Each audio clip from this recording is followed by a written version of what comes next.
My name is Michal. I'm a Heyoka empath. Let me explain. I don't waste time on surface takes or recycled advice. I walk through the fog and name what's actually there, the hidden patterns, the distortions, the double edge that no one else wants to touch.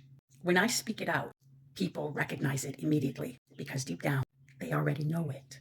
That's why it hits so hard. It's not new. It was just buried under the distortion. My work is about bringing clarity forward so people finally see what's been shaping their lives. I move through all the toxic theater of distortions, projection, manipulation, fog, and confusion, and I expose what's behind it. Most people can sense something's off, but they can't name it, so discard it. I put language to the unseen. I don't come from textbooks and labels or institutions. I come from lived knowing, from seeing the same pattern repeat across people, relationships, and sadly, generations. But we're putting a stop to that. When I speak it, people recognize it instantly, like a mirror suddenly wiped clean. This isn't about being right or wrong, 3D living, attachment to pain, shame, guilt, and blame. It's about cutting through what's false, so what's real can finally stand on its own. I cut through distortion, so clarity can finally speak. I name what others feel, but can't put into words. I walk through the fog and bring back what's real.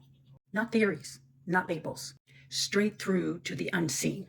So let me leave you with this, just something to think about. How does love answer you in your life?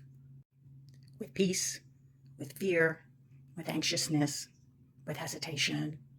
If it's anything other than peace and joy, which is the ingredient of love, then it's not love. So let's just explore where the tinge and the merging of love and fear and proving and validation and suffering came from. What was your first association taught to you of what real love and substance is? For example, God.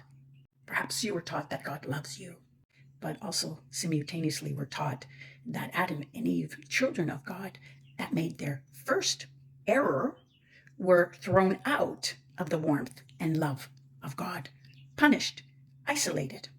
First mistake. What does that tell you? You must be perfect. You're not enough. You need to constantly prove you are of value. You feel separated from the core and therefore need to be more dependent on them to feel whole. That you can never suffer enough. What does that one story, the way it's been told, tells you of your understanding of what love, which is pure joy, is? And how is it answering in your life now?